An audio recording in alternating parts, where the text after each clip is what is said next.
next session is the first session of the festival. This is focused on navigating India as a woman. Stigma and this thing, victim blaming is a major thing. It amazes me how it has been going on. I've been reporting for 10 years now, and still when I go to interiors like 50 kilometers outside Delhi and you see the scene, it's absolutely different. The only case in my 10 years of career in which I saw that the FIR was immediately registered was the Asaram case, when the zero FIR was filed in the Kamla Nagar police station. And maybe because we have gone through a lot in Delhi, there's been this huge movement, but that's the only case. That's an exception. Except beyond that case, like everywhere in UP, in Jharkhand, in Tripura, everywhere I've seen that it's difficult to get even an FIR filed. Your testimony is questioned, and there's a lot of victim shaming which happens, which is really sad. So I feel that a major sensitization program is required. Gender sensitization program is required for Indian police, and they need to be taught how they need to treat someone when a person walks into a police station with a sexual violence complaint. How should the first 25-30 minutes be? How should you behave with the person? We need massive training programs for that. That is my assessment of it. Thanks, Priyanka. A lot of what you said about the victim shaming and the need for awareness and sensitization. Of course, it's a big problem in the police, but it also goes beyond the police and to general social behavior. And so the next thing I wanted to ask is, I mean, you've all written books on violence against women. So I wanted to ask how we write about cases like this, or about violence the daily violence that women face, or that people face. How does that impact how it's understood in the public discourse, especially in India? What do you think about the way it's written about and spoken about? Do you think that needs to change? Tara, if you could start.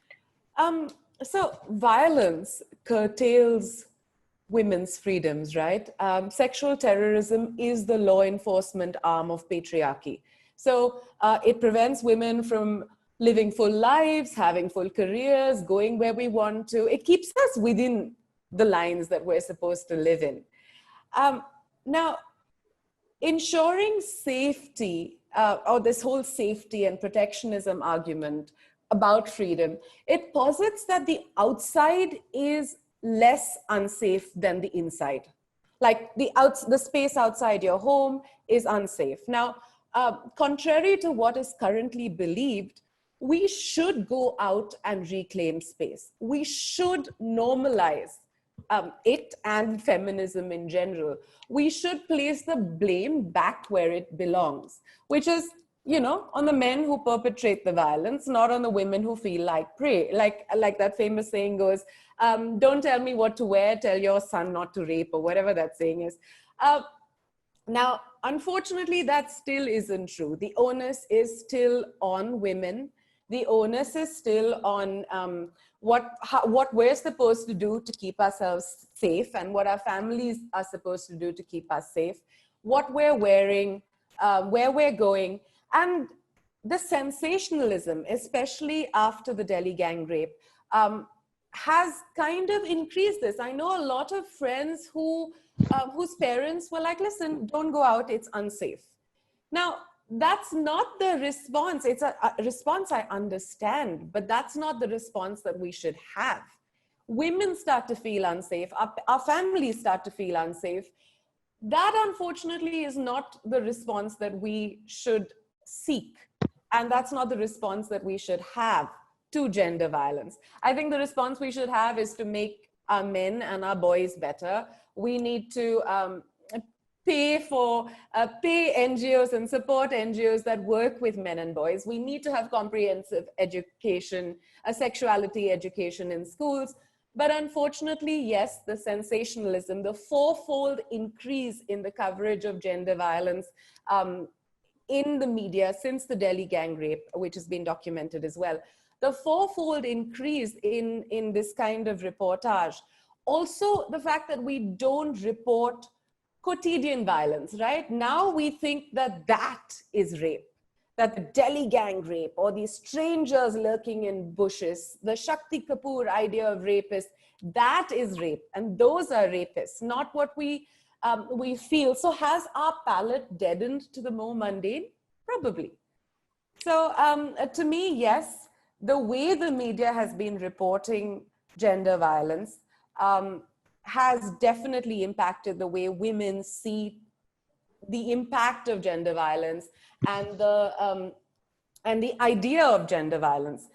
Does the media exist outside society? No, it doesn't. We have enough politicians who go around saying things like, oh, so good that the Delhi gang rape victim was killed, because how would she live without her honor? We have all sorts of these statements being made by politicians and other all and sundry. So but I think the media needs to rise above that and see ourselves as the fourth pillar of a democracy. We need to be above the everyday in some way. I mean, we need to set the tone for the conversation. Right. So Jahnavi, I'd like to bring in a slightly different perspective here. Yeah. You know, I think the main disservice that has been done with this focus entirely on rapes in the media, and not just rapes. Let me say, it is rapes of people like us. Yeah. So it's the rapes that take place close enough for the media to cover them, whereas the rapes that are taking place of Dalit women, of Adivasi women, of women in the Northeast, in Kashmir, they get hardly any coverage, not even a mention. That's one thing. Yeah. And I think as a result, your understanding is then restricted because of the way the media focuses only on the spectacular and the convenient instead of the larger picture. The second thing is that, all crime statistics, crimes against women statistics have established that 90% of the incidents of violence against women, of sexual violence, actually take place in the place that is safe, which is the home or the neighborhood. And that is, again, another area which we as the media really do not focus on, nor do we balance what we write by bringing in this reality, so that the perception is not that only when a woman is in the public space where the performative or the spectacular violence takes place is when she's unsafe. In fact, she's unsafe even within the four walls of her home. And I think the third thing that, which I have argued for a long time, is our understanding of violence has been limited again to sexual assault. When actually, when we're talking about freedom, choice, personhood, in fact, our developmental policies, our economic policies, our environmental policies have placed a burden on women, which is a kind of violence that they experience every single day. By the way, it creates, especially for poor women, a much greater burden of work. The way developmental policy continues to neglect poor women and their health, or makes them the subjects of experiments, and seeing them only as reproductive beings and not as human beings with other needs, and including health needs. So I think it's really important when we talk about the larger issue of violence against women, that we do try and convey in our writing, and I'm speaking as a journalist, that we do try and convey all these aspects. Otherwise, the whole discussion actually turns around, as Sara was saying also, turns around and bites women in the end, because they are told then, don't step out, be safe, dress this way, don't behave this way. The whole onus of safety is actually placed on women, and the justification for unfreedoms is also exactly the same. Yeah, Kalpana, if I can just ask you a follow-up to some of the things you just said. My next question was going to be on how, whether the identity of a woman changes how violence against her is written about. Since you've already answered that, you've said that violence goes beyond sexual assault, or even physical assault of any kind. As the women's struggle continues over the years, how do you think this can be taken into account during it? That A, we're not just talking about assault, but B, that we need points of view that look beyond a sort of homogeneous categorization of women and how violence is affecting them, and how policies of the kind you mentioned affect them.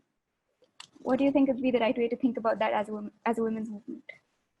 Well, as people, I would say this is something our society needs to acknowledge and think about. And it is not to do only with women understanding this. But so certainly, I think a whole generation of men have to be brought up, first of all, to understand this. Otherwise, the misogyny that is so deep-rooted in our families and the way in which girls are socialized and brought up, the way women are socialized to believe somehow that they're inferior. And as we know now with the current discussion on the color of your skin, how that plays such a big role in also determining a woman's belief in who she is and what she is. There are so many aspects of our society that need to change.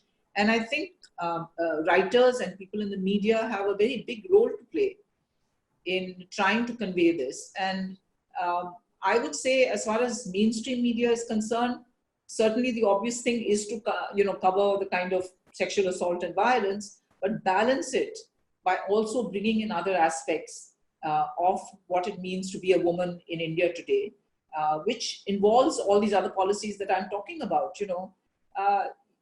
In Bombay today, because of this COVID pandemic, people of my class who now earlier used to drive everywhere are forced to walk, are suddenly beginning to see homeless people. They've always been there, but they're suddenly there, and a lot of them are women. And you try and understand the kind of daily violence that these women live through, not just because of the conditions in which they live, but the fact that they have absolutely no protection against the police, against the men with whom they live, against other men. And that doesn't even come into our sense of recognition of the extent of violence that poverty brings on women, on deprivation of the kind where you don't get affordable housing, you don't get sanitation, you don't get water. These are all other forms of violence that I think we must passionately believe that has to change in order for women to really feel that they are equal citizens and human beings in our society. I'd just like to add, I mean, to what Kalpana just said, that the discourse on intersectionality is super important. And I think that's why a festival like this is so critical, because every woman is doubly and triply disempowered, right? As Kamla Bhasin has said, the reason she became a feminist is when she was working on the ground, she'd find if she encountered a poor person, it was always that the woman was one step worse off than the man in the same situation. So you have caste discrimination, you have poverty, you have hunger, you have all of this. And then you add another layer of disempowerment of being a woman. So we really need to focus on the intersectional of, the intersection of all of these factors, especially in a country that's as complex as India. Kavita, I think I'd like you to speak on the same point, since a lot of your work on the ground has also been on this, how we see and hear about violence against different sections of women or against trans people, which is also such a big issue, in such different ways, depending on where it happened or who it happened to. And also how we talk about this violence in limited ways that are limited to sexual violence, as Kalpana said. How have you seen that happen, and do you see it changing? And do you think the writing on it has developed in a way that it takes into account these differences? And where do you see that going in the future? Well, I continue to be really disappointed with most writing on gender-based violence of any kind at all. The exceptions are the writing by my co-panelists. I am so happy, so thrilled that so many books which sort of changed the perspective, shifted the perspective on how we look at these issues, came out in these past few months, in the past year. And I think that's hugely important. My biggest problem with the way in which, writing in general, not only writing, but the conversation around violence, gender-based violence is focused is that there is an insistence. It isn't even just by chance. There is an active resistance to looking at the system that produces this violence. There is an insistence that we must discuss it only as individual cases, where you must be able to identify an individual villain or villains and say, okay, what should the punishment be for this villain or that villain, or whatever it is. Unfortunately, that is not how that is not how these things work at all. Anyone who has worked in this area knows that you have to confront what it is that is producing this. So caste and gender, how are these things working together? How are race and gender working together? How is policing making the problem worse? This is being discussed in the US now, for instance, where people are demanding that there be far less policing and far less expenditure on policing and far less policing in communities in general. So far from this being counterintuitive, this is actually hugely important in India as well, where very often these institutions are basically contributing to the problem, especially when it comes to young people, including young girls and women in conflict areas, be it Kashmir, be it any conflict area in the country, areas where the entire people, the entire population is being seen as as a population to be subjugated, as a potentially insurgent population. There, the kind of violence you see is extremely different. So I think that, rather than, and my problem with this is not just with the media, but even with, say, for instance, big, say the Bill and Melinda Gates Foundation. Let me take one instance, and there are many similar instances, okay, which are putting in big money, but which are basically insisting on saying that you can just, tweak this system because the problem that a girl in India faces is because her father is patriarchal, her family is patriarchal, and that's it. So the point is that the family is a unit which is shaped by the state and by various other social structures and economic structures. How can we miss that out? If we don't connect those dots, then we are not going to be able to look at the picture full, and so we'll be fighting the wrong thing. So again, I'll just emphasize that I think we need a whole lot more writing that is willing to go deeper into issues, look at complications, look at gray areas, and basically look at how structures are functioning. So the best way to do this is to take, if you're reporting one story, then to actually go from that to asking questions about how many more stories are there like this. What other stories can I look at which help this story make more sense? Taking from what Kavita said about institutions, including the family, but not limited to the family, that impact how we think about women's freedom, but maybe we don't talk about as much as just independent cases of sexual violence. Priyanka, as someone who traveled to many different parts of the country, researching stories like this, speaking to women, how do you think that plays in? Is there a recognition of the institution of the family as something that may in fact be curbing women's freedoms in certain situations? That's something that needs to be talked about, or as part of a larger institutional analysis of how we get to a more gender just place? I think it usually the public perception, how we deal, how the media treats a case, how people around you, around the family, in the colony, in the society, in the city are treating or responding to a particular case, hugely impacts how the survivor responds to it and the survivor's family responds to the whole situation. And I have seen and witnessed that in most of the cases, there may be some good exceptions, hopeful exceptions, but in most of the cases, the way local media approaches the scene, and the way, there are conversations around, there's a lot of victim blaming that goes on. It makes me very sad to share this, that in many cases, the people who took me, when I was traveling, I got in touch with local journalists also, and people who are working on the ground.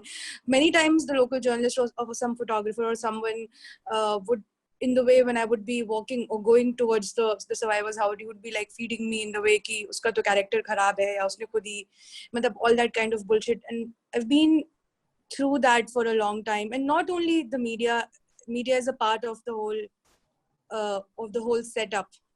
Obviously the responsibility is more on us, but also the whole society, the mohalla, it starts from the mohalla, and then the city. There's so much. I just hate this whole victim shaming thing. There's so much onus on the pride thing. I used to feel so outraged, and so full of rage, and so angry about this whole pride thing. Well, I couldn't understand, why have we imposed so much ये कौन सी इज्जत हमने थोप के रख दी है उनके sir पे, मतलब no, I always felt intrigued, why have we imposed this whole burden of pride and izzat and everything and respect on the shoulders of women, and that thing is being manipulated. It's repeatedly being manipulated. The mohalla, the society, the colony, everybody starts from blaming the victim. It's so horrible, because we get to know of cases that are mostly that happen mostly in big cities and that are reported because of the proximity to the capital. But I have traveled deep across India, in the northeast and everywhere, like in interiors, and their cases happen which are buried on the 10th page in single column, and get no coverage, no media attention. There's no support, any whatsoever you may count for, the victim may count for. And in that situation, the victim is already up against such a hostile system, a hostile legal system, that at that time she needs all kind of support, all kinds of societal support, family support. But the stage is like, it feels like everything is just against her, up against her, set up against her. And it starts from the mohalla, the person who is walking with me to her house and feeding me on the way, that her character, she invited this, and she invited this upon her. And the mohalla, and when we are, if I'm standing outside a house and waiting, or like I'm outside, invariably some neighbors or someone will walk in and they'll be like, "Aapko pata hai, matlab ye to usne khud hi invite kiya." Is tarah ki such bullshit happens, and it has been happening for years. That is what pains me the most, that we've been reporting, writing, and nothing seems to change much. So which brings me back to Kavita's point, that we need more writing, consistent writing, in-depth writing which does not reduces people and survivors to just case studies or numbers, or in which we can in-depth writing, in which the writer has also involved, like just given her soul to it, in which you are very involved, engaged writing, engaged reporting, and time. You have to take time. The gender writing, this kind of the overnight reporting will not work, because this is a very sensitive area. Otherwise we'll end up numbing everyone, just throwing up 4 lines of stories, 4 lines of short stories. That's not going to work. So we need more writing, engaged writing, involved writing. I've grown up reading Kalpana's column, and I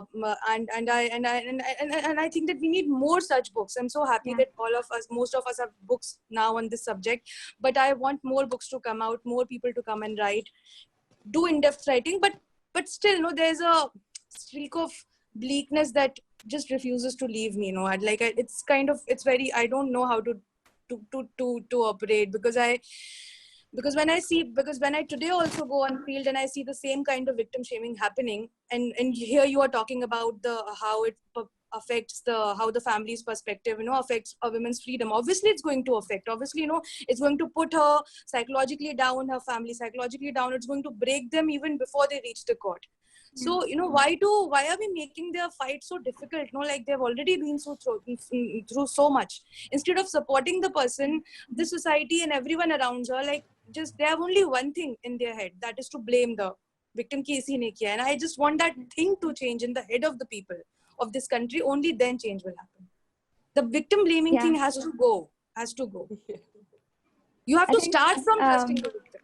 I think a lot of what you said, Priyanka, is the last theme I want all the panelists to address before we move to the audience questions, which is something you've all mentioned a little bit, but basically we've talked about everything that's still wrong after decades of different kinds of struggles in big cities, struggles through writers like you, protests and acts of resistance maybe we don't hear about as much, but are taking place across the country. And we've been seeing this for decades. So what more needs to happen to shift attitudes in a way that makes market change and then gives hope to women like Priyanka, who are feeling like they don't know how this is going to happen or where it's going to go.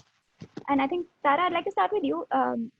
In your project, you mentioned why you focused on Indian men specifically. And so if you could just tell the audience a little bit about that, and whether you think the differences that you see mean that the women's movement here has to look different in certain ways, or not the women's movement only, but just the struggle for gender justice? So I focus on Indian men just because, not that I was saying that Indian men are worse than others, or that only Indian men rape or all Indian men rape. It's just that the reasons for violence are different, and universality is not the same as uniformity. And I really wanted to investigate the caste issues and other paradigms, the systemic issues, the justice system, the police, and all of this is different across the world. So whether you're talking about, the hyena concept of Uganda, which I'm not going to get into, but there are various reasons and various paradigms of gender violence in the country, across the world, and I wanted to focus on the country. I have to say, I was on a panel recently, and I was the most, or the least optimistic and the most disappointed person on that panel. And all of us, I think, everyone was talking about urban women and how far we've come.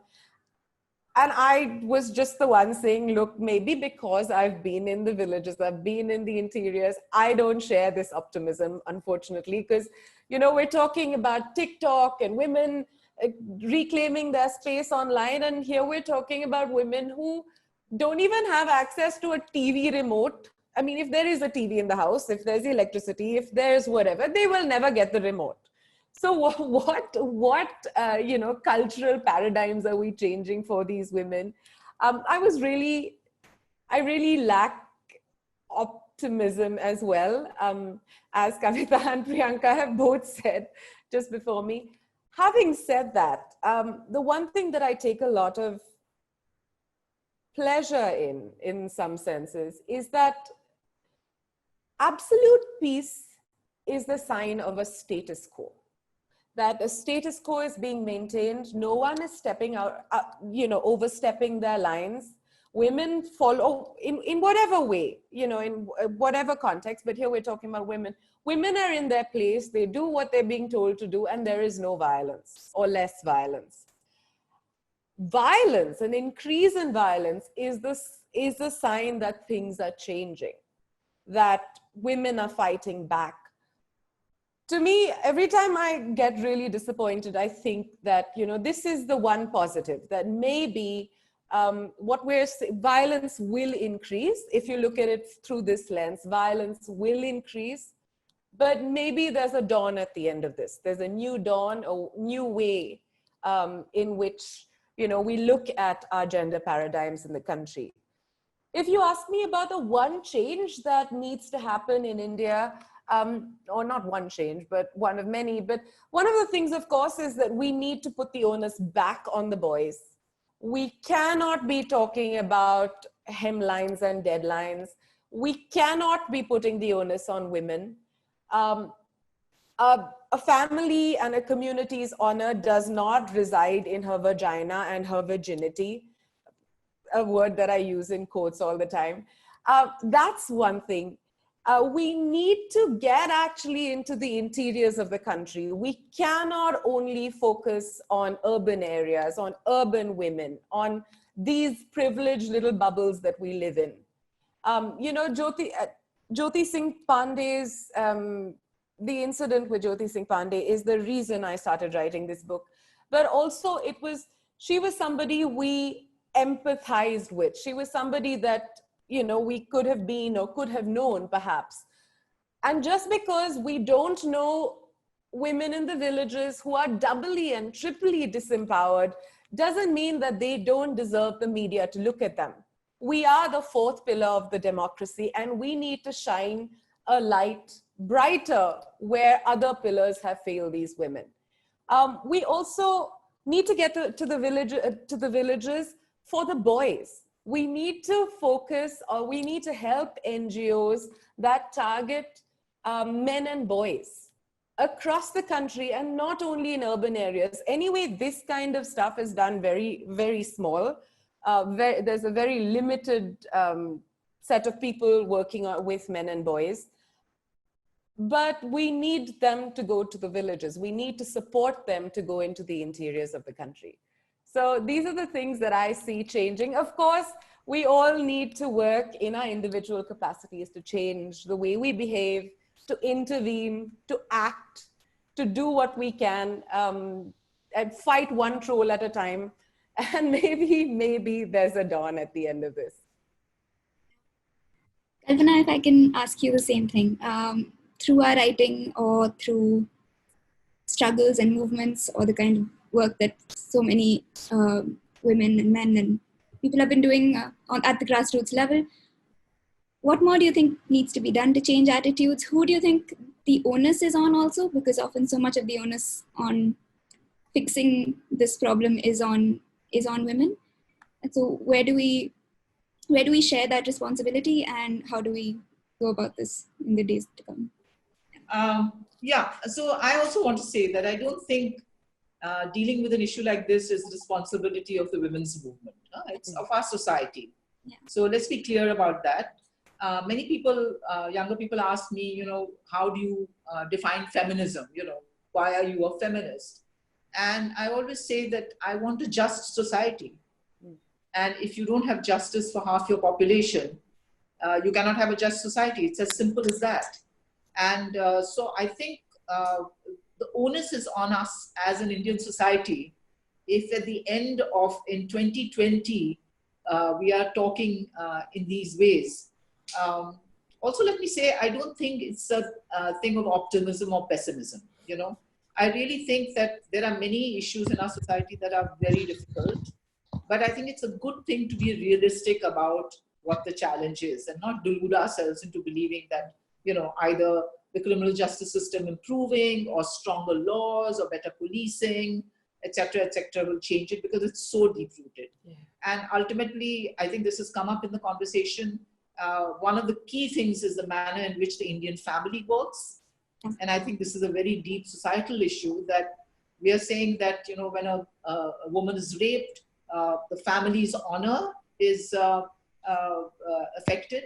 But it's extraordinary that, my generation and succeeding generations, when it comes to the real choice that girls want to make in their lives, which is to do with marriage, that is where that choice is denied in 90% of the cases, So what is this honor about? If something as simple as who you want to spend your life with, whether you want to get married, yeah. And who to, even something as simple as that, and of course education and all the rest to follow. So, there are layer upon layer that have to be looked at. And I think this oversimplification of any complex issue actually does disservice in trying to deal with it. Because then, after the Delhi gang raid, for instance, this whole demand for the death penalty, has fed into this belief that if you have stringent laws, including death for rapists, somehow the problem will be solved. And of course, it's not being solved, apart from what you believe about the death penalty or not. So I think it's this reductionism that we reduce this to one aspect of life without understanding that this is part of Indian society. Misogyny and patriarchy is something we have to deal at every level, starting with the family. And that is why everybody is needed. It can't be just one movement, a women's movement or a social movement or a political party even that can do this. I mean, I think we have to get this out. But speaking of optimism, I have to say that I am actually an optimist by nature. And I refuse to let all of this down. And that is why I keep writing on it. Otherwise, I think I would have done harakiri. I think it's amazing to me the way women have broken through in sport. To me, that is a real indication of something that has shifted. Because I'm of a generation where there were hardly any women in sports.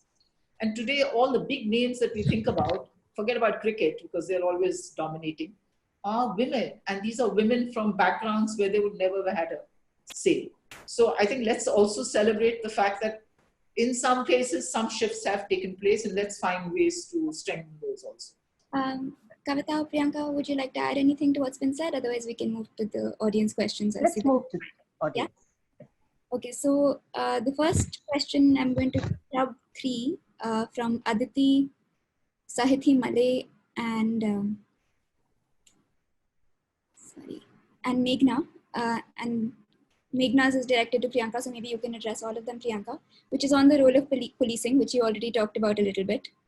And so Meghna's is how important is it to abolish the police in India, considering that it is a feminist and anti-capitalist reckoning, and is that something we can foresee happening? Aditi's was slightly minor version of the same question, which is how can we reform the police sector so that it's, I'm guessing she means so it works better for women. And Sahiti's Malay's question is related, but not directly. She's talking about the Telangana encounter in which men accused of rape were shot by the police before a trial or even a full investigation. So she's saying the suspects were killed in broad daylight. There was a lot of applause from the people for this. If this did not happen, what should have been? What could have been the solution? So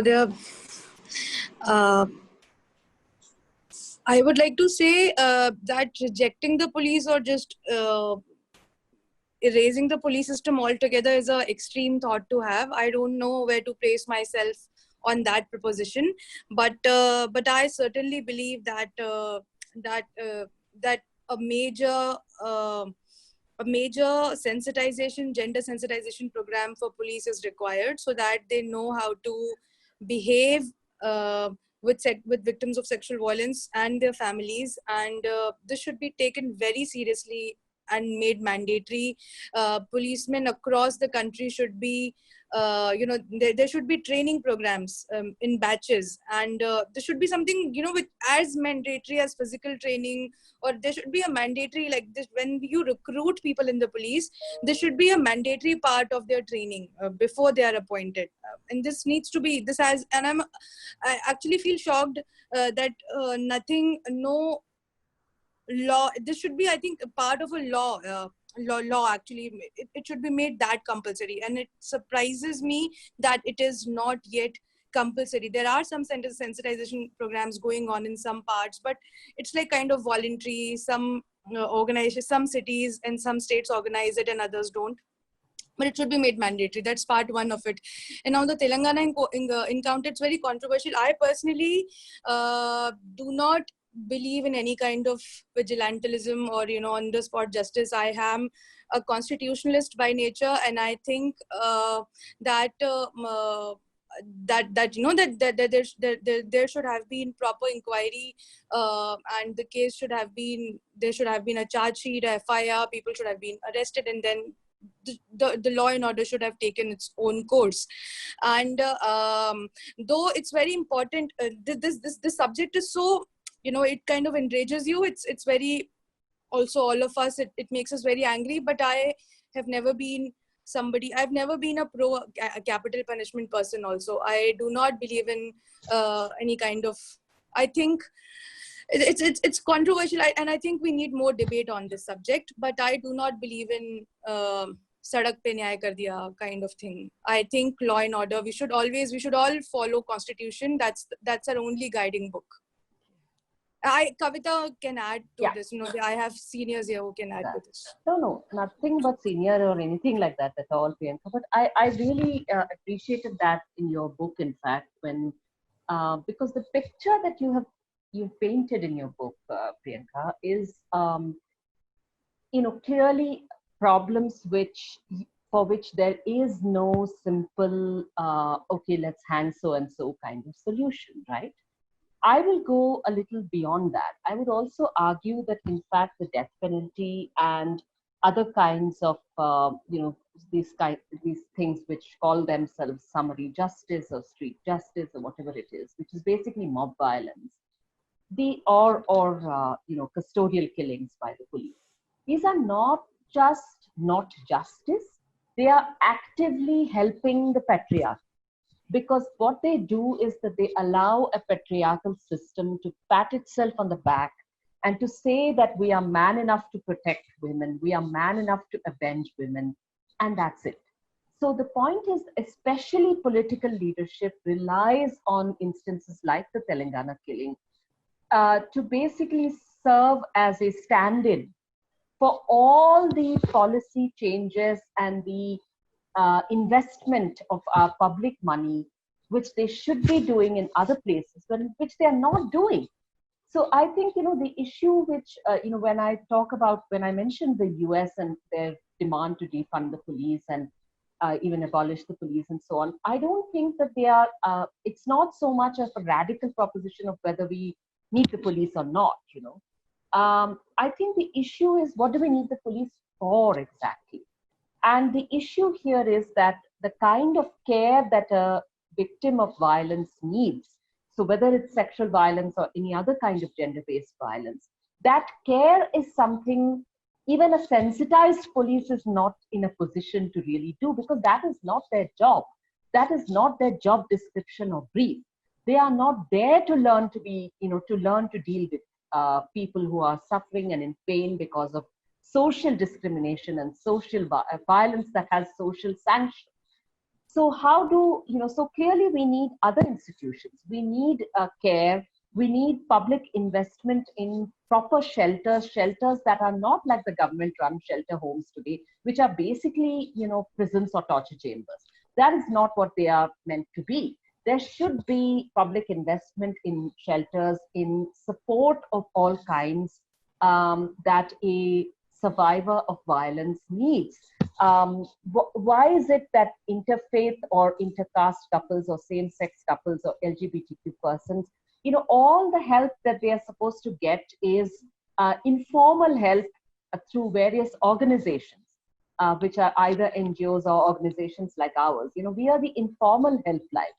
The real helplines where public funding should be there, which should be offering this kind of support, which should be respecting the voice of survivors, that is not there. That just doesn't exist. And so I would say that, we need reform in the police and reform in the judicial system, no doubt. But those are not stand-ins for these other things that we do. Both of you mentioned the role of punishment and why the demands for greater and faster punishment may not be the answers that we're looking for. And there's a question related to that is often, along with the demands for greater or harsher punishment, comes a conversation about whether our legislation is enough, whether our laws support women the way they should, and whether we need more of them or they're just not being used the way they should. Hemang Desai has a question, which maybe Kalpana, you could answer. What is the role of legislation in improving the status of women across fault lines? And what are the areas that are neglected in terms of legislation? So, I think laws are important. And I think, many of the laws concerning women have been reformed because of the pressure from below by women's groups. I mean, I think we must acknowledge that whether it was the Dowry Act or whether it's changes in the rape law earlier after the Mathura rape case in the 70s, if it had not been for this kind of pressure from below, these changes would not have taken place, because I don't think, male legislators who are basically still men who dominate our parliaments and our legislative assemblies, I don't think it would have occurred to them that these kind of changes need to take place. So I think civil society movements and the women's movement have played a very big role. So there's no question. But I think what always happens is we have great laws, we have very good provisions in our constitution, but it's the implementation. Yeah, and that is where we always miss out. So I think our criminal justice system is truly broken, particularly for if you're poor and marginalized, and if you're a poor and marginalized woman, even more so. All these stories of custodial deaths and torture are just an illustration of that. And this is what women go through. After all, the first big rape case that brought along the changes in the law was a tribal woman who went to a police station, and it was a custodial rape. So let's not forget that.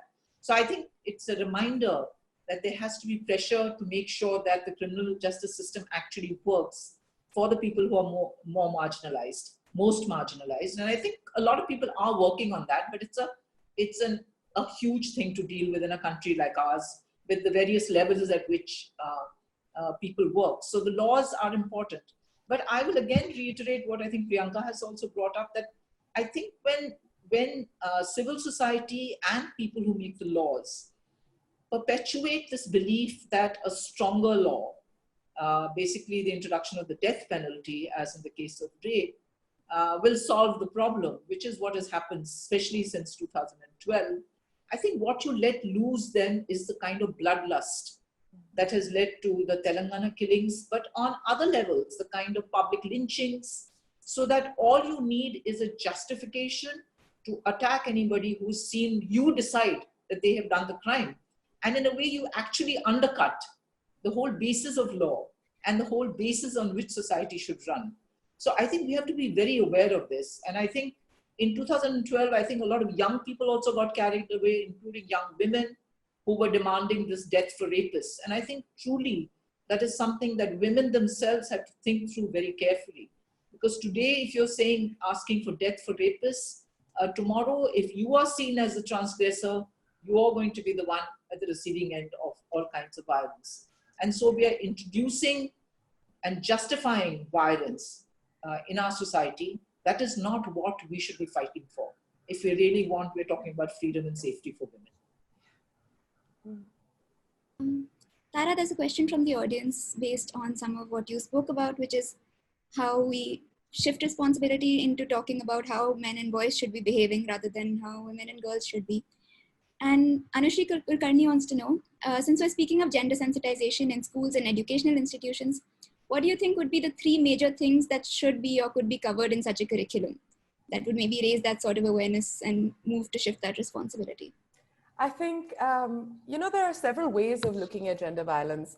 One of them is, of course, the way that, you see women as objects.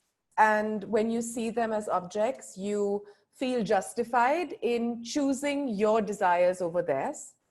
But a newer way of looking at gender violence, or violence in general, which has only recently been applied to gender violence, is that you actually don't look at people as objects at all. That your victims are not objects. You see them as fully human, and therefore you want to hurt and assert power on them. If they were beneath you in any case, you would not feel the need to assert power on them or hurt them. Now, my humble contribution to the talk of gender violence in general is that both things are true. That in some cases it is objectification, that you do objectify your spouse when you perpetrate marital rape. And in other cases, it is anger and violence. And that's about the violence that sits within the perpetrator.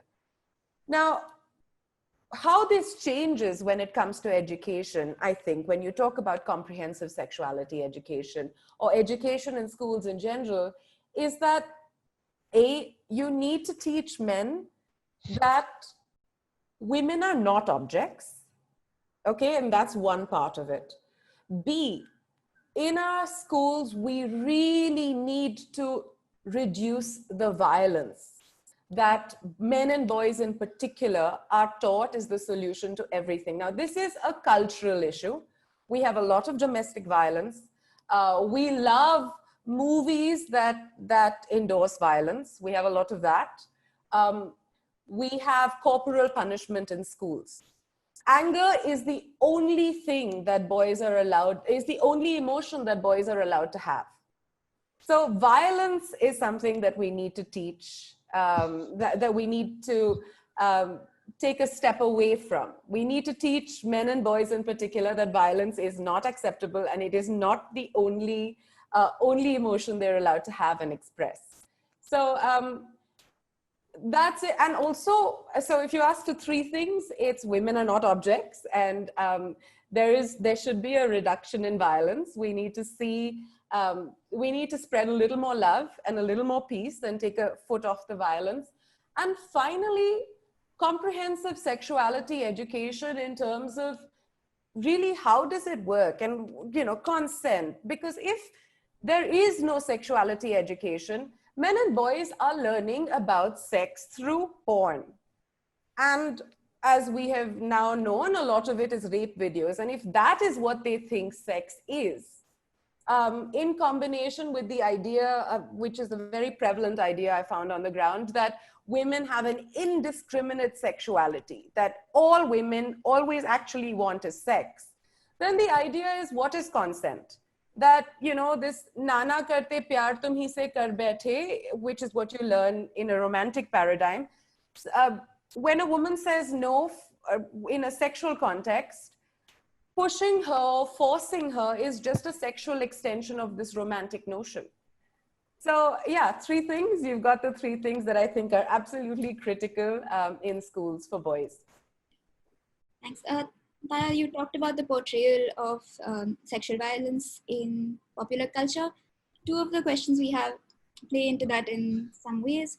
One of them is directed to Kavita and Kalpana, which is on theatre and on-screen narratives which use gratuitous violence and rape scenes, often making it a must for pro-women films. Isn't the very portrayal of violence against women in commercial areas problematic? Asks Meghali. And then there's another question on literature, which is saying that contemporary literature is accused of being required to be politically correct today, says Anushri. And it says it must be inclusive and all glorification of abuse must be reduced.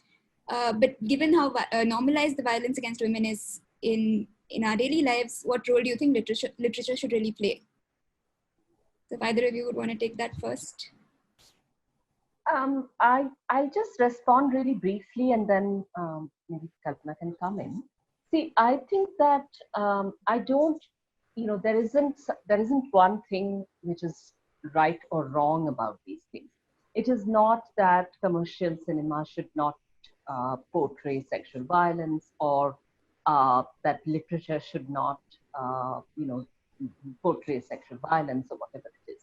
I don't think that is the problem here. I think the problem here is what is it which is recognized as sexual violence and or any other kind of gender-based violence, and who is at the center of it? What is the perspective from which the story is being told? And for me, the problem here is that many of these films, that portray these things, don't do justice to the experience of the victim or the survivor. So what they do is that they're a peg for another character, namely a male savior, to come and make speeches and basically, So I think the real issue, which is that you need men to be speaking to men and boys, and that's where I'll take off from Tara. I think that is something, the fact is that men should not be there, we don't need them to be coming and giving speeches and grandstanding on violence and all of that. We need them to be speaking to boys and men. We need them to be communicating, doing the hard lifting, the heavy lifting of those things. So you need that. In popular perception, I think what we need is to shift the idea that violence looks a certain way, that sexual violence especially can only happen a certain way. Or that love can only happen a certain way. All those things are getting challenged somewhat, but I think it's very slow and a lot more needs to be done there, because the idea is that if you really speak to women who have had experiences of sexual violence, the brevity of the instance, the fact that they froze when it happened, the fact that this is extremely common, that it is not a situation where the minute you experience violence, you're going to be fighting back, you're going to be physically resisting, it's going to be a long drawn out thing. These are not how these things happen. And so if the popular representation of violence were actually to discuss these issues much more, I think it would make a lot of difference. Yeah, I would agree with Kavita. I'd just like to add that, I think people forget that I think you have to remember the context in which violence is depicted. And in the 1980s, I can remember in Bombay that there were several groups that raised objection to the depiction of violence in many popular Hindi cinema. And I can remember myself going to the censor board and sitting and looking through these gang rape scenes. Gang rapes were just introduced a bit like an item number as a reason for titillation. It was just like formula. It was there in every film. And I think it was when people started objecting and raising objection, now at least that has gone, So I think the context matters very much, both in literature as well as in art and cinema. And the fact that that kind of violence has been used a bit like introducing a little bit of pornography, to get some excitement in cinema. I think that is what we have to look out for, because then it justifies it. The other thing is, I keep saying that, you know, the depiction of violence is only this one kind of violence, which is rape outside your home. When 90% of it, I'm glad there's a movie called Thappad, which has been made. I haven't seen it, but, you know, we have to deal with the elephant in the room, which is the violence that women experience every single day in their own homes. And where is the literature? Where is the popular cinema that is bringing in that consciousness, you know, of this? And I think that is a challenge for the future, that if those who are genuinely wanting to portray violence in their artistic efforts in order to create an awareness, they must understand it in its actuality and then find ways of portraying it in that larger context, rather than in the one that is sensational and going to, you know, draw the eyeballs of your viewers. Yeah. Can I quickly add a small point? Yeah. So I will not talk about cinema because other co-panelists have talked about it in very, I just wanted to add about literature. I think it becomes very tricky also because there's the question of creative freedom also which comes in. I think my sense of it is that if more women writer comes in, because, you know, we have the kind of representation that we have of women and of violence against women in literature, because most of the work, most of the writing, most of the masterpieces and everything have been written by men, especially in Indian languages, and also outside, also in English and in other European languages. Most of the masterpieces that have been written by men. So if we have more, you know, like women have been kind of always been that muse thing, which are being subject to be written upon. So if we turn the table down and if we kind of, you know, like encourage more women writing to come in, more women in fiction, more women in all Indian languages, writing fiction, writing poetry, drama in all Indian languages, then I think that the perspective will change, and also the depiction will change, and we will be able to strike some kind of, we'll also be able to do justice to the creative freedom part of it. That's all. Yeah. Speaking of creative freedoms while writing in literature, that translates into something Samidha Mathur wants to know, and maybe Tara, you could speak to that. She asks, how do you think the balance between responsible journalism and freedom of speech can be maintained in reporting rape cases? Oh, wow. Okay. So I think that's something that a lot of early reviewers have said about my book, that my book has no depiction of the actual act of rape. And I was on a panel recently where someone said that Eve Ensler had said, you know, you need to talk more about how graphic and how bad rape is so that people understand how bad it is, and maybe that will get them to stop, or men to stop. I disagree. I think that the assumption that the person who commits rape does not know that he is hurting you or hurting the victim it seems to explain a great deal, but I don't think it's right. So I think we need to step away from the titillation of it. We need to not, for instance, use, as Kalpana was saying, we need to not use gang rapes as an example or a little bit of, you know, titillation in a movie. I also feel, and I've had a lot of discussions with friends about this, I also feel you can't step away from violence against women because it is the reality. So if you want to depict violence, it's fine, except that I feel it's very, very important to say in a traditional fiction narrative, who is the villain and who is the hero is quite obvious in a traditional narrative. When you have someone who we consider the hero committing acts of sexual violence and getting away with it, and like Kabir Singh, I think that's the problem with Kabir Singh, that he was the hero. He wasn't even a villain, or villain, again, I use all of these things in quotes. Kabir Singh was so super problematic because he was the hero of the piece who committed these kinds of acts of violence, right? Against women, against, you know, he had upper caste privilege, all of those things.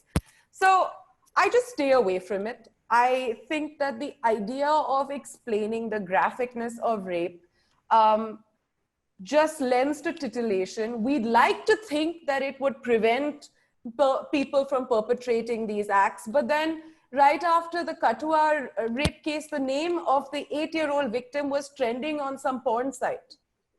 The name of the Telangana victim was also trending on a porn site. So what does that say about what we actually feel about the act of rape, or what people actually feel about the act of rape? I find that it becomes titillating, and I just like to stay away from describing it entirely. Like it happened and you move forward. So yeah, I just don't, I don't talk about it.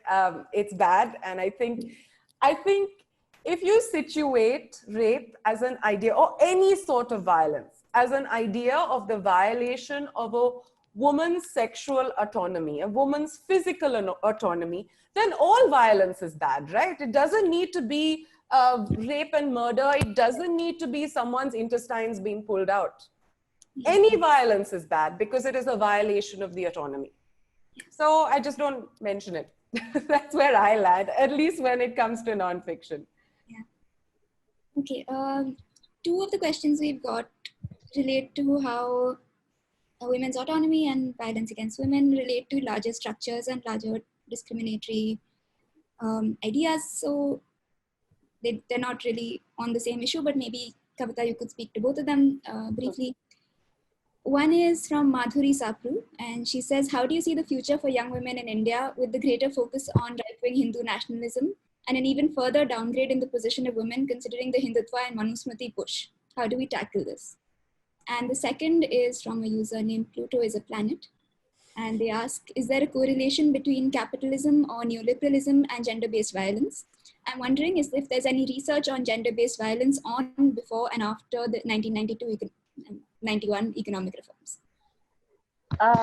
Well, yes, I'm so glad that those questions did come up, because I think that today we are in a situation where politically there is a never before kind of pushback against any assertions that women and other marginalized communities and people of marginalized sexualities and gender-based identities have made.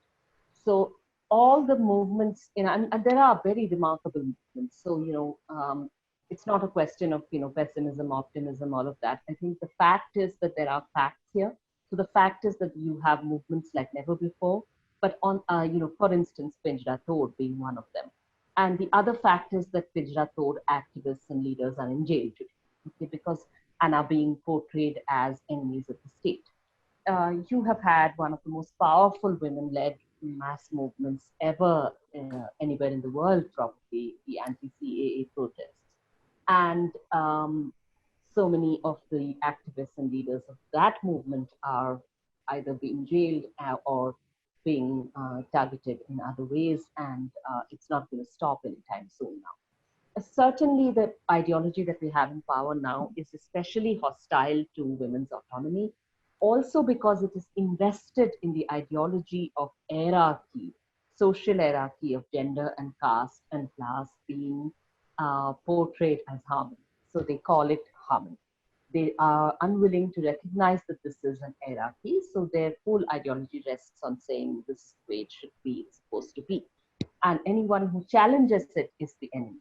You only have to, I would just recommend to anybody listening here that I think it's a must to just look for copies of Golwalkar's Bunch of Thoughts online and make it a point to read it. Now that they are going around changing textbooks and so on, I wish, I feel like saying, okay, just make it compulsory for everybody to read Golwalkar, because at least let us know what is it that we are in for. Because Golwalkar is writing at a time when Hitler was in power and soon after, and he didn't think he needed to mince his words. He didn't think he needed to disguise what he was saying. He was extremely upfront about saying that, look, women's equality and Dalits demanding equality and so on, all this is anti-national nonsense and it's rubbish and it's a threat to the Hindu nation as we would like it to be, right? This stuff we need to know. The other question was, of course, about neoliberal reform. Well, there are several books that you could look at, but I think that it's not just about violence. I think rather than narrowing the discussion to violence, I think I'm more interested in seeing how the state itself and its attitude towards women in the workplace, for instance. There is this shift after in the early 90s, since the 1990s till now. So you imagine, most people would like to believe that violence is something that is committed by individuals or maybe by communities, backward communities and whatnot, and that the state is invested in improving this situation. What we don't realize is that what the state has been doing is exploiting the subordinate status of women and other marginalized sections in order to make them available as captive or more pliable labor for big corporations and capitalists, right? So this is how the state and capitalism and patriarchy and caste and so on basically hang together. One of the examples I discuss in my book is one that is so little discussed. You'll have discussions on khap panchayats and violence against women or some absurd fatwas and so on, absurd khap panchayat diktats and so on. You'll have that on television and all of that. But you won't have them discussing the fact that as a normal state of affairs, garment factories in India, they impose rules on women workers which say you are not allowed to use a mobile phone. And they do it in the name of protecting them. They do it in the name of culture and all of that. But the point is they're doing it, and they're doing it with the approval of the state. Another example I'll give you is the states, for instance, self-help groups. Okay, so self-help groups and microfinance companies and so on, you have discussions about them by policymakers, not just in India, but even World Bank and so on, saying, oh, women make better debtors because they are less mobile. They find it less easy to run away from a debt. And they are more susceptible to public shaming, and peer pressure. So you are using exactly the things that shackle women and claiming that that is empowerment, that you're going to leverage that to basically, trap them in a debt trap and all of that. And then you're going to call it empowerment. What can be a bigger joke than this? So I think what we need is to look these things much more in the eye for a much louder conversation and discussions around this. Some wonderful journalism has been happening on these subjects, and there's been a lot of writing on this. I'll be happy to suggest. I just want to add just one small thing to this. The other problem with capitalism and neoliberalization is that today it's failed, right? And what seems to have happened is that the aspirations that capitalism puts in everyone's minds versus the reality of a lot of men's real lives, right?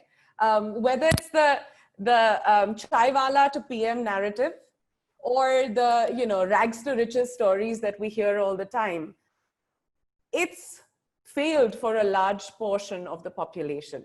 So it also puts in the minds of men and people in general a lot of rage and disempowerment and anger, and women tend to become victims of that anger as well. I mean, alongside all the things that Kavita has just said, that is another factor, that it contributes to the rage in our society in big and small ways.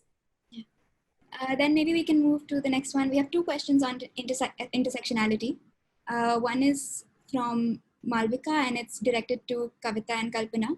And it says, how can those of us who are upper caste women examine our own complicity in the caste violence against women, whether in our professional or domestic spaces? And there's also a question from Megha, which is in most of the conversation in terms of intersectionality. Why is disability not mentioned? And how can the feminist understanding of the perspective of disabled women help to, I think, talk about their desires and normalize them more? The question about caste, I'm glad it's come up, because I think, I can make a sort of facetious remark and say, of course, we have to all be conscious of caste. But the fact remains that, some of us are born into a caste which has the privilege. And we have to work at understanding what has really gone on in this country. And even at the end of it, we can never be in that situation that a Dalit woman, whether she's a professional or whether she is a sweeper, goes through every single day. But I think as writers, as journalists particularly, unless we understand the way caste mediates every aspect of our society, including issues such as what we have been discussing, we are not understanding the problem. You know, we are telling half the story. We are not making a conscious effort to ensure that what we are reporting actually encompasses this other dimension. And I think it has to be a conscious effort. It can't be done automatically. I have argued for a long time that it has to be integrated into the training of journalists. Both gender and caste are issues that they have to deeply inculcate and understand, so it becomes part of their reporting. It's not an add-on and stir. You don't do it separately. You do it as part of your reporting, so that because you're addressing an issue that affects our society, so you go there with that understanding. And when you do, that is when you're able to actually convey it. And through conveying it, perhaps you can create consciousness of the issue. On disability, again, I would agree that it's, you know, it's just like in the 70s and the 80s, women's groups had to keep raising their hands and say, what about women? Sadly, today, all these issues of intersectionality, you know, people have to keep reminding us that we cannot talk about our society without also addressing people who have, who are part of it, but are not always paid heed to. So again, I don't want to say something pat and say, of course we should.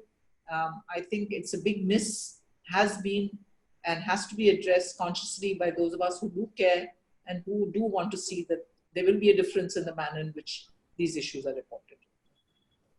Right.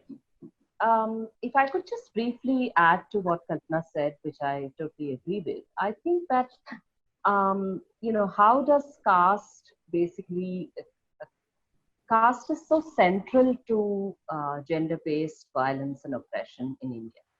So it's not, you know, of course, the one thing is what Dalit women face and what women are subjected to, you know, in terms of caste oppression and caste-based gender. But I would also say that it's impossible to think of a feminist movement in India that does not demand to annihilate caste. It would be, such a movement would be completely incoherent. It would be completely pointless, because all women, you know, even women from privileged communities, privileged castes, are subjected to a very tight surveillance, and part of the attacks on autonomy of such women and so on is precisely in order to maintain the caste system, to ensure that, you know, you police women's bodies, you know, so that, because they are the gateways to the caste, and so you not just the community leaders, but also the state and so on, they are interested in enforcing this kind of a system.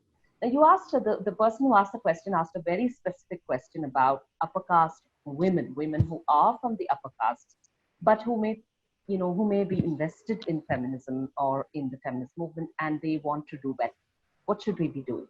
Well, I would say that the first thing that we should be doing is to actually, you know, learn to listen more, learn to, you know, demand to hear much more, you know, demand to hear voices from the Dalit and other oppressed communities, other oppressed genders and genders and sexualities, and oppressed castes.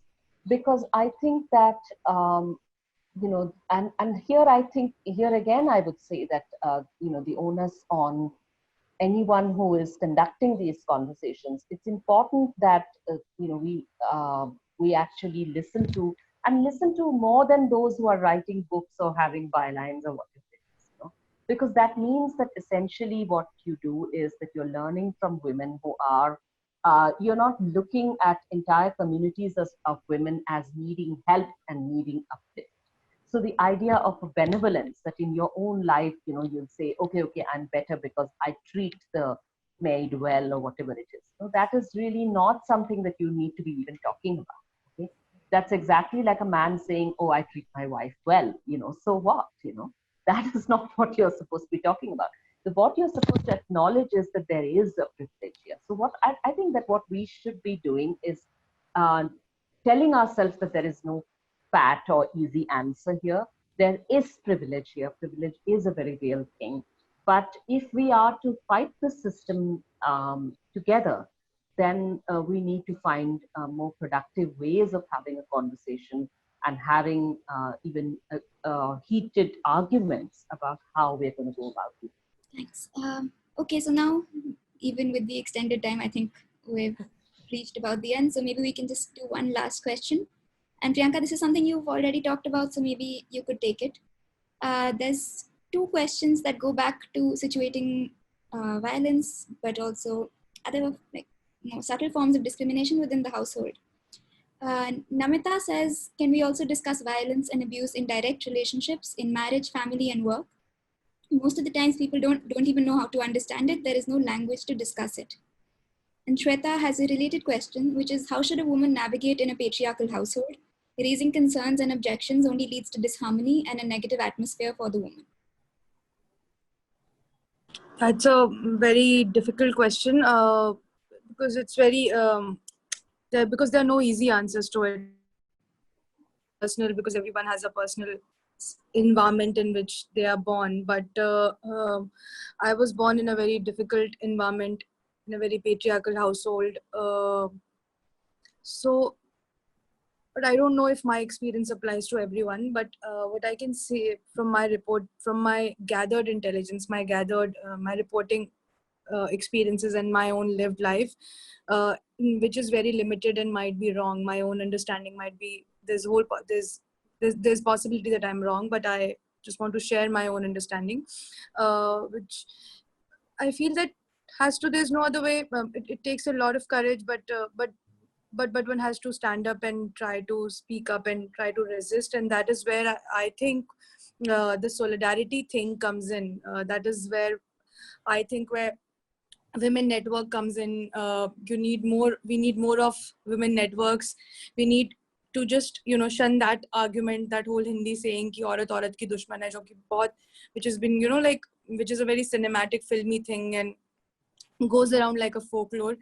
We need to put those things behind us and prove that those are wrong and very patriarchal kind of connotations and propositions which are being set just to make women, just to exploit women. Those are very patriarchal arguments which are actually man-made and which is actually a man-made category.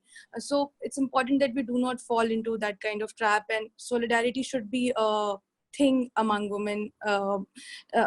And ideally, in an ideal world, it should have been any woman who is facing oppression at home should get solidarity and should be in a position to receive solidarity across genders. But I don't know when that kind of ideal environment will come.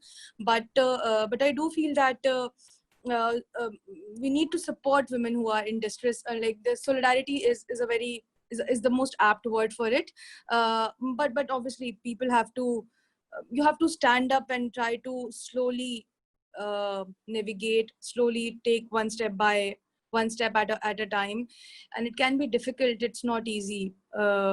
It's not going to be easy, but also there are a couple of there are many resources now online where, but also no, I find when I'm speaking one line and at the same time I'm finding that line very futile also, because how many women have access to online? How many women can go up and Google and look up online resources?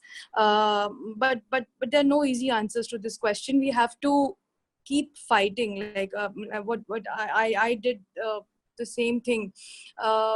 But my belief, my intelligence is that the outer world has always been easier for me, and the most difficult fights of my life I have fought inside my home. Because when you are personally related, when you are operating in your personal space, when you're then there's also affection, there's also attachment. So it's a tricky space, which makes the fight more difficult. So we must not underestimate the fight that women go through in their homes. In fact, that is the most difficult fight, because if you are stopped there, तो पूरी journey खत्म हो जाएगी. That's going to put a full stop on your whole journey. So it's very important to break that barrier. In the outer world, I found that I found takers for, I found friends, I found some empathy. But my most difficult journey was to come out from my home, come out from that patriarchal, suffocating environment. So each one has to fight and what on their own. And what we can do is, in whatever way possible, like be an aid to that fight. I don't know if I'm making sense. I think Yeah. and creating clarity is a great place to end this conversation. I see Manjari has reappeared, so I think No, I think all of you were great. Jahnavi, do you want to say anything before we close up? No, I think just thank you all so much for joining us, and also the participants. We got so many great questions. I'm sorry we couldn't take more of them, but it really helped our discussion go a lot further. So thank you.